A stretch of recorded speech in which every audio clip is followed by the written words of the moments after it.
Ladies and gentlemen, the underquoting, overquoting, quoting dilemma that's going on with fair trading at the moment, it is all over the news, And we want to give you a perspective from real estate agents and auctioneers in the local industry about our opinion on what should and should not be getting done at the moment. Stay tuned.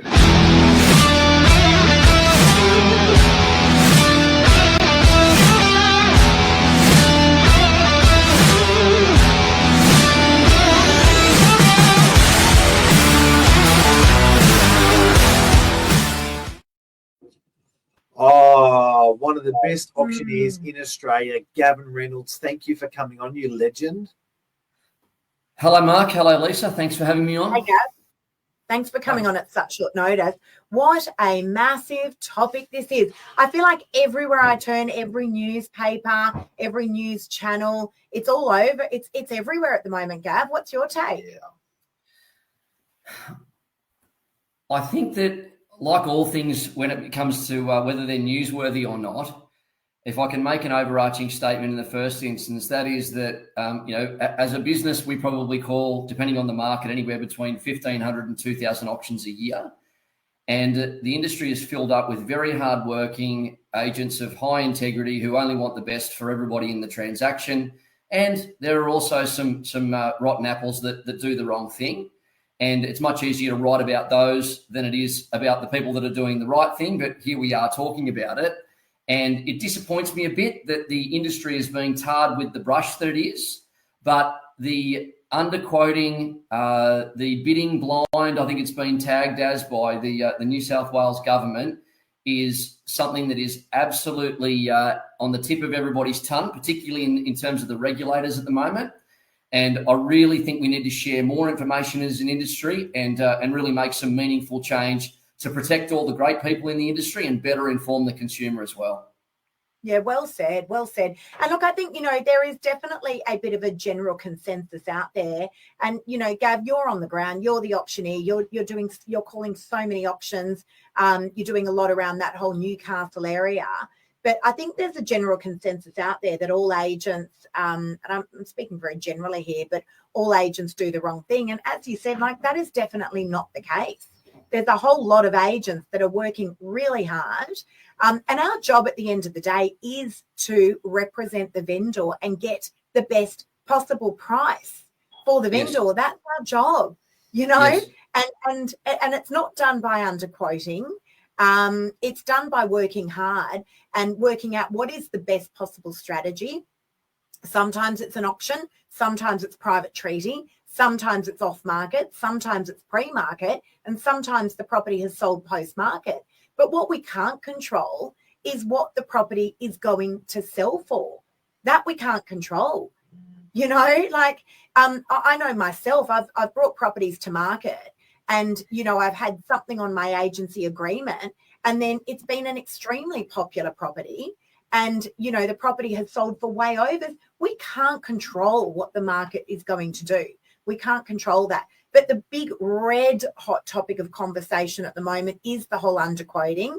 I know there's been a whole lot of agents that have had their names splashed right across the media. I just want to know, what is your take on the whole underquoting thing, in a nutshell? I think to try and put it into a nutshell might be a very, very cramped nutshell.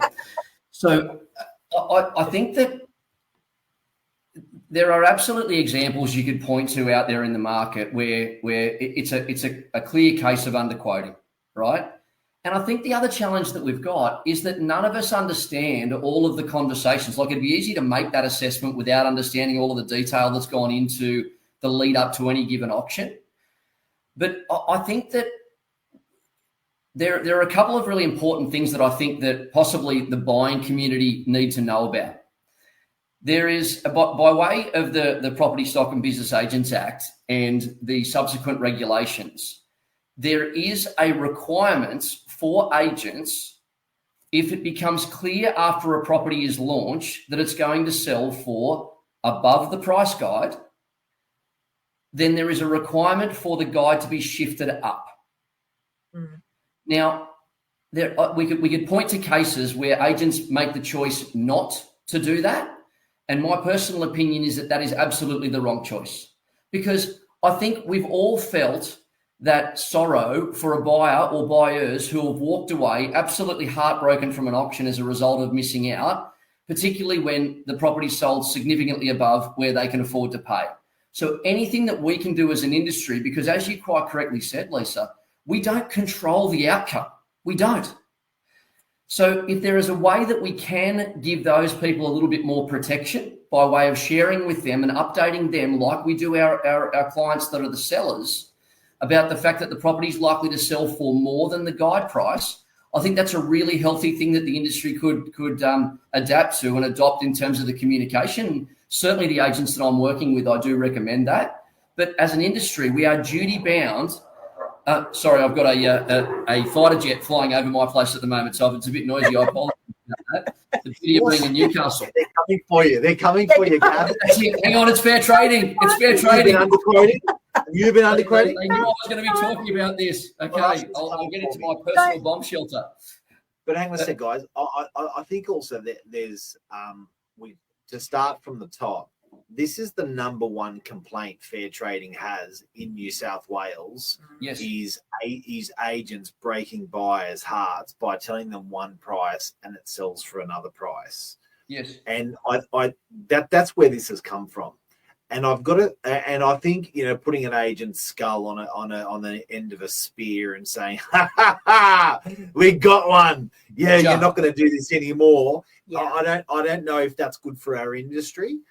Or that's vilifying our industry. And I also think that there's a duty from fair trading to pull their finger out of their bum and go and get these guys that are getting complained about. And I don't think you have to actually burn their house down.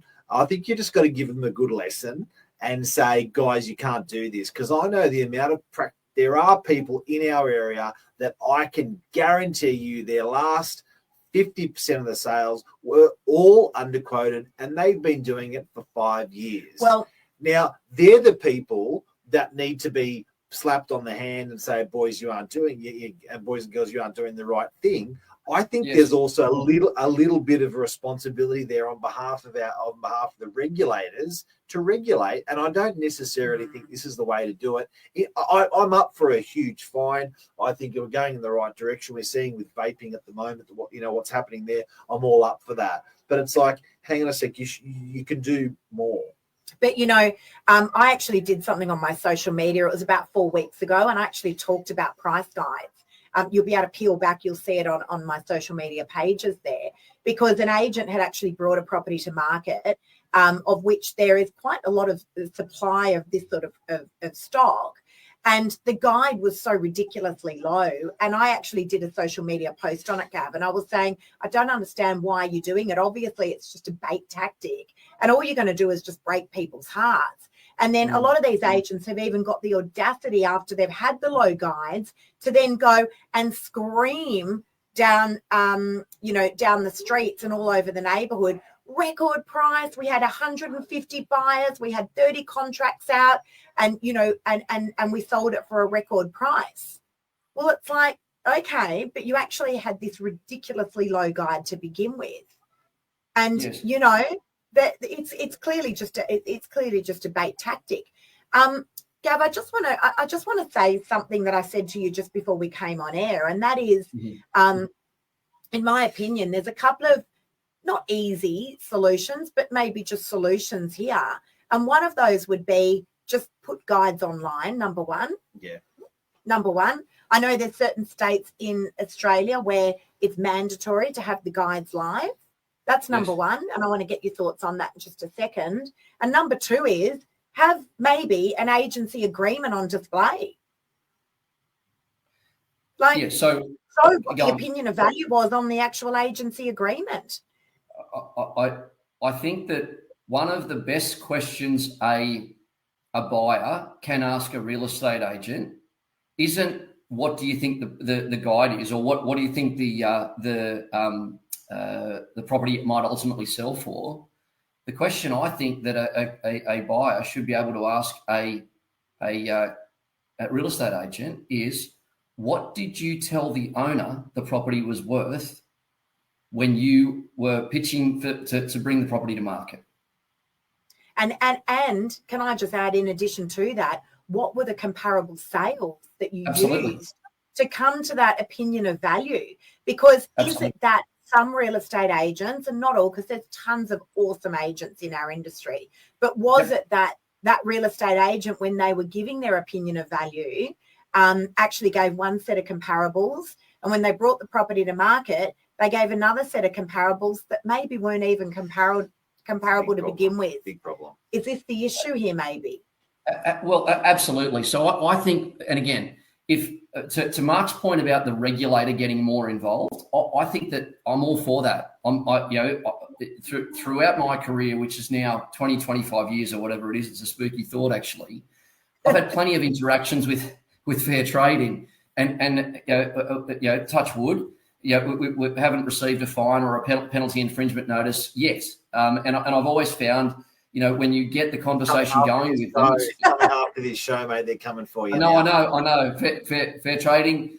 I want to work with you. Really, I do. Thank you for everything that you do. We do love you, fair trading. But again, they're great. I want to lay down a bit of cover fire for fair trading. They can only go out and police the regulations that they are provided by the lawmakers. Okay. Well said. So if you gave me a magic wand and said, okay, do 3 or 4 things that might fix this or make it better, okay, let's begin with the end in mind and let's talk about the reason that it's an issue. It's an issue because a buyer goes out there and they pay for a pest inspection, they pay for a building inspection, they have a legal review done.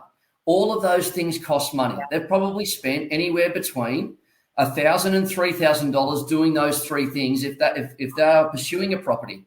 So from a regulation point of view, I want to protect the consumers, but I also want to encourage free and open competition, because if this gets too heavily regulated, then auctions will be gone and everything will be required to be listed at a price, and the buyer will just need to decide it's too much, it's too little, without the owners having the benefit of being able to get a clear and transparent way to assess what the market value of the property is over a 3 or 4 week period, right? So here are the changes that I'd make. And this is already law, I think, in the ACT and potentially other states. Wow. The owners must, when they bring the property to market, get a standardised pest and building inspection done that addresses all of the areas.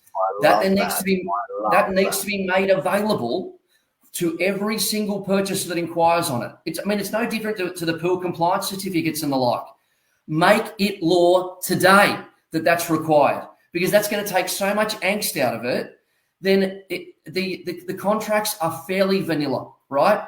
There's not hugely offensive terms and conditions in there that are going to require 15 barristers to review them. So the maximum exposure any purchaser's then got is any legal review of the contract, right? And we might even be able to provide some direction to the buyers around flexibility that can be offered in terms of reduced deposits, extended or reduced settlement periods, those sorts of things. Any of that flexibility should be stated in some sort of disclosure statement that is available to the buyers. Lisa, to touch on something that you said before, let's make all of the comparable sales that were issued to the sellers when the property was pitched during the appraisal process to the buyers. Same information going to both sides of the transaction. Now, given that all that an agent does, because they're not a valuer, is provide an opinion of their price, they can also attach an opinion to whether the comparable sale is superior or inferior to the subject property, the property that's going to market. And it's just literally, under my magic wand world, it would just be one word, superior or inferior, right? So that the buyer then gets a bit of direction and guidance around what that property might be and how that might be used as a point of reference. Yeah. The other thing that needs to happen is that in terms of the way that the guide is offered, there needs to be a clearer method of communication once it's clear that the guide needs to increase. So I think that needs to be an if this, then that kind of instruction from the regulator. So if you get an offer, then this is what it looks like. But here's my thing about offers. And I was talking to an agent that I've worked with for 20 years. And Kate, if you're watching this, hello. I was talking to her only today, and she called me and said, You've told me this 100 times and I didn't listen. We've got an auction coming up soon. I had an offer from a buyer during the campaign. I didn't get it on a contract, and it's completely destroyed my campaign because the offer was up here and the rest of the market's back down here, and the buyer has vanished, right? Yeah. So here's the other thing. Can I just finish this off? Here's the other thing that needs to be regulated. Fair trading, or the minister, the lawmakers need to say if an offer is going to be made on an auction, on a property that's going for auction, then it needs to be on a contract with a minimum of a 5% deposit and with the certificate that means that there's no cooling off period. If those things aren't there, it's not an offer. Bona fide offer. No, not well, you know, and listen, let me tell you, I've been on that side that other agent was on. I've been on that side. I was actually selling a property once it was out of area. It was in Waverton. It was a completely dilapidated semi. It was extremely hard to price up because there was nothing like it that compared. I was extremely clear about that to my vendors. We set a guide. Even the market was coming through. We had so many buyers come through there. And the market had no idea either. People were scratching their heads because it had to be knocked down, et cetera, et cetera. It was in a great area. Anyway, during my campaign, I get on an email through a realestate.com inquiry. All it was an amount. It was an offer. That was it. There was a dodgy email address. There was no mobile phone number and there was no name. So I went back and I said to my vendor, look, I'm advising you that this is a non-bona fide offer. I'd like you to understand and accept that you agree that that's a non-bona fide offer, because otherwise I had to amend my guide. And I said that one dodgy non-bona fide offer certainly doesn't make up the market when I'd had over 100 buyers come through in a couple of weeks. Anyway, it did end up going to fair trading, this one. And that was the whole intention of that offer. That was the whole intention. On the merry-go-round with fair trading, and they did. And it cost tens of hours, 20, 30 hours and hours of paperwork, wasn't it, Mark? Like, you know, the interview process, it was excruciating. And I was like, really? Over someone who called himself, let's say, Joe Blow, with an email address that didn't exist and a mobile phone number that wasn't even there. And next minute, it's like, no, that's the market. And, you know, are you underquoting was the question. And I was like, this is ridiculous. My question hundreds of buyers come through. My question to fair trading was it a bona fide complaint? Yeah, that's right. Did they give you the mobile number and email? Or were you able to contact them when they were like, ooh. Yeah. Ooh. That's exactly right. So, you know, that one offer in inverted commas, and my vendors, Gav, had even come back and said, correct, we accept that this is a non-bona fide offer. So then I turned around to my vendors and I said to them, could you please put in writing to me what your instruction is and how you would like offers to be presented to you in the lead up to auction, and what do you require? You know, and there's something there that needs to be considered, guys. Because there are agents out there that have been known to throw in these non-bona fide offers just to try and stitch up a campaign. You know? Or to derail it, because it completely derails it. If you've got to shift your guide by 20 or 30% because there's an offer that has got no substance to it, and the way I frame it is an offer without the consequence of a purchase is not an offer at all.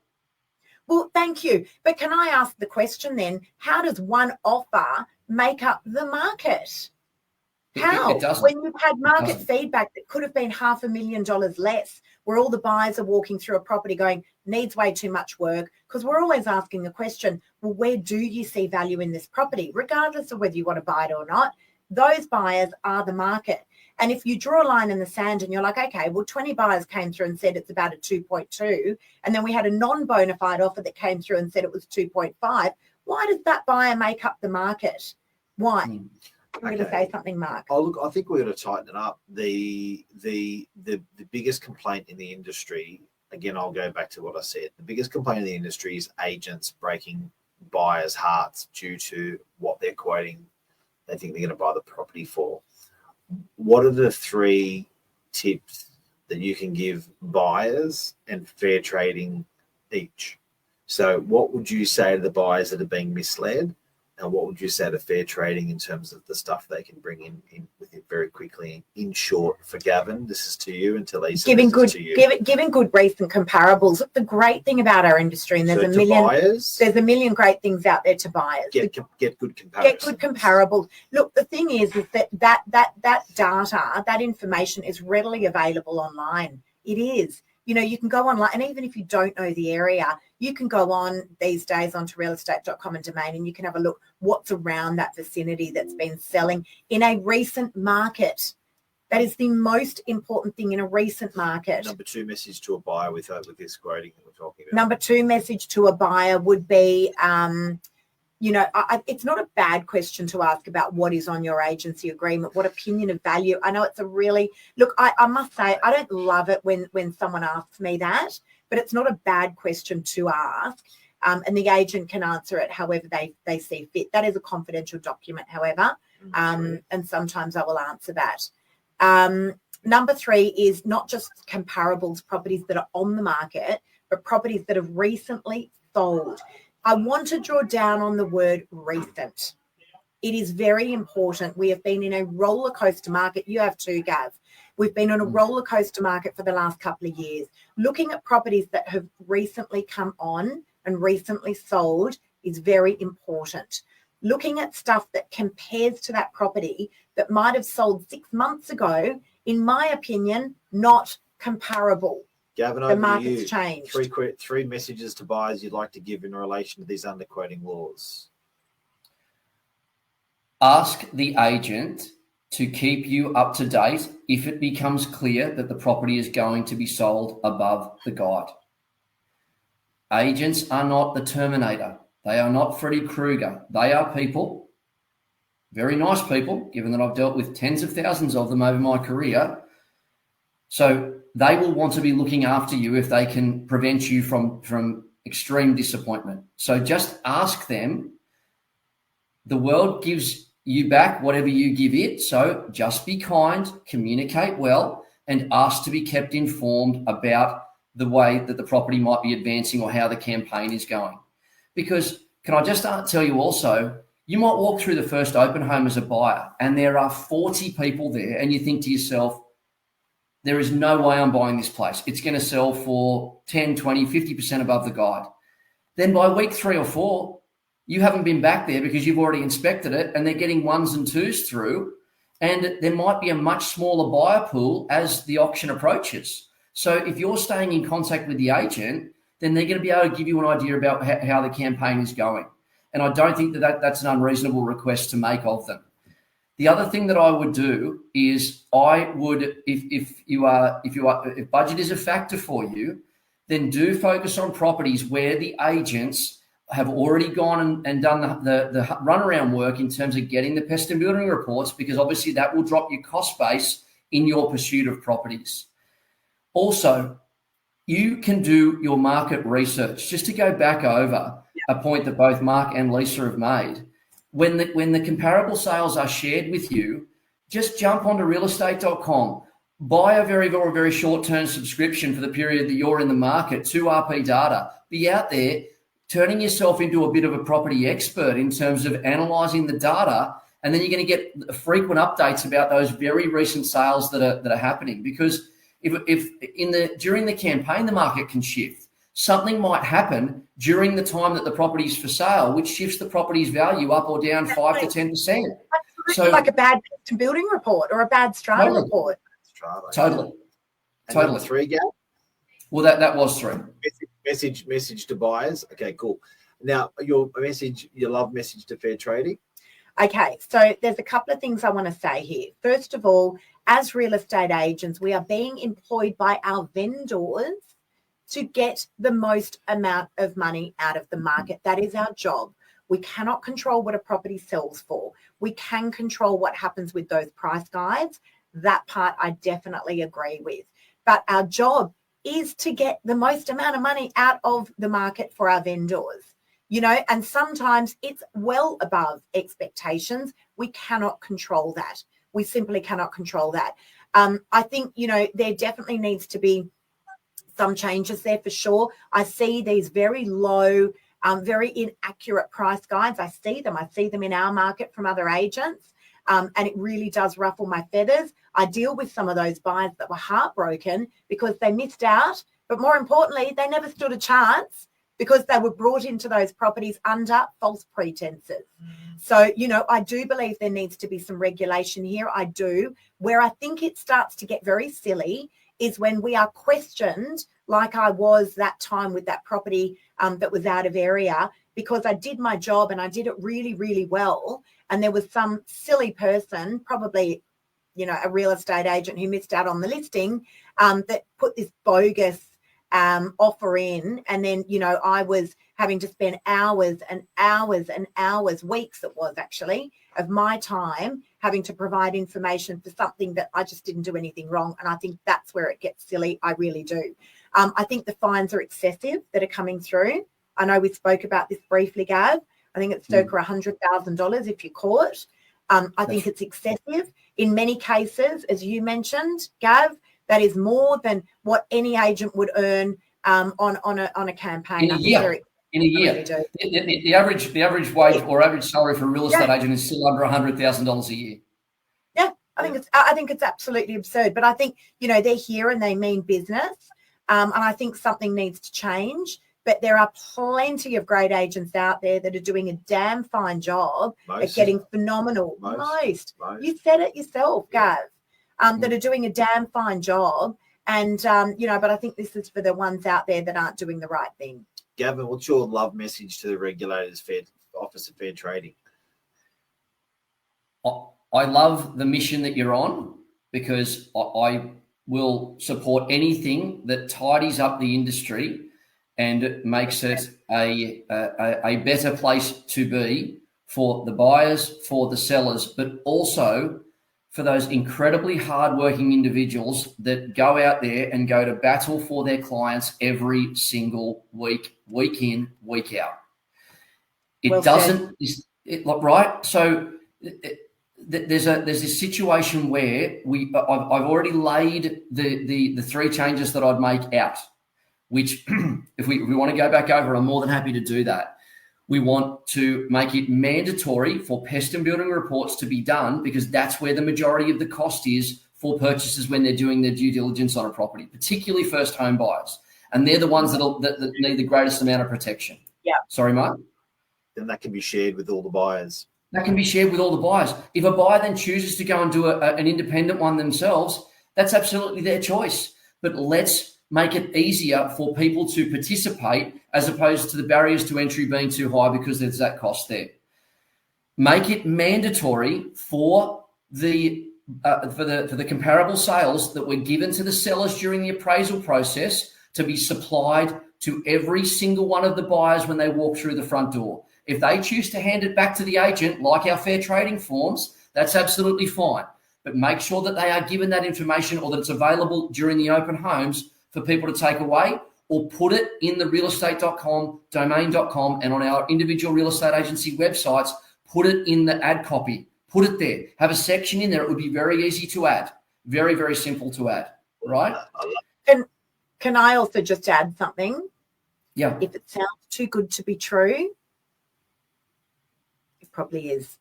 If you're seeing a really, really low guide on something and you're having a look at all the other properties that are on the market that compare with that one, and this one is really, really low, yeah, you need to be asking questions there. Absolutely. And again, if it walks like a duck and quacks like a duck, it's probably a duck.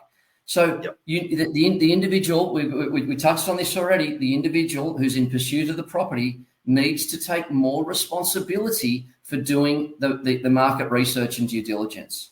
And if I can just touch on one other thing, which isn't necessarily a message to fair trading, the amount of times when there's just been an out of this world kind of result as a result of the water being able to find its own level out there in the marketplace, and the buyers, kicking stones up the street as they walk away saying underquoting, it blows my mind when the agent has gone out of their way to provide all of the comparable sales information. They've been transparent with the owners. I get the great privilege of talking to a lot of these owners and hearing about their journey on the way during the campaign, what the agent said to them at the start versus what they said to them at the end, how hard the agents worked, and then they get this fantastic result as a function of being able to create the perfect storm.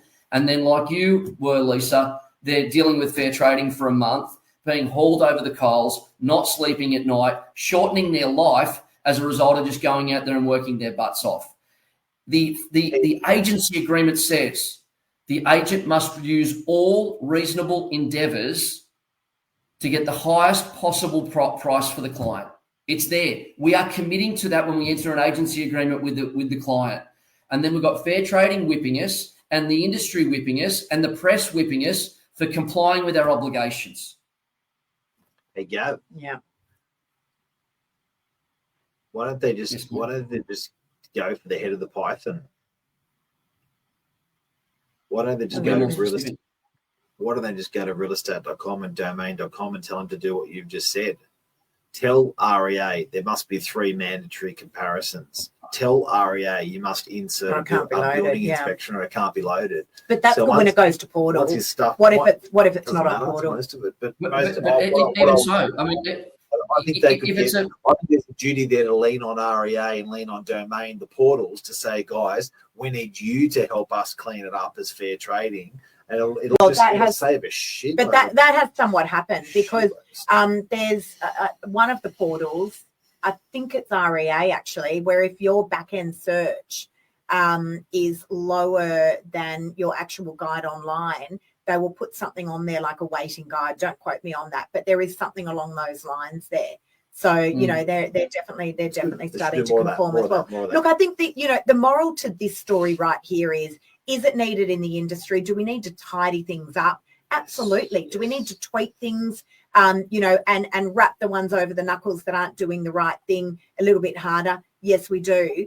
Not at the detriment of affecting the great agents out there that are doing a wonderful, wonderful job. And there's plenty of them.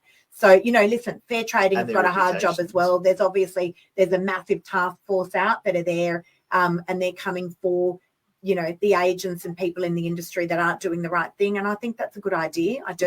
Yep. I think it does need to be tidied up. I hear it time and time again from buyers when they've had their hearts broken.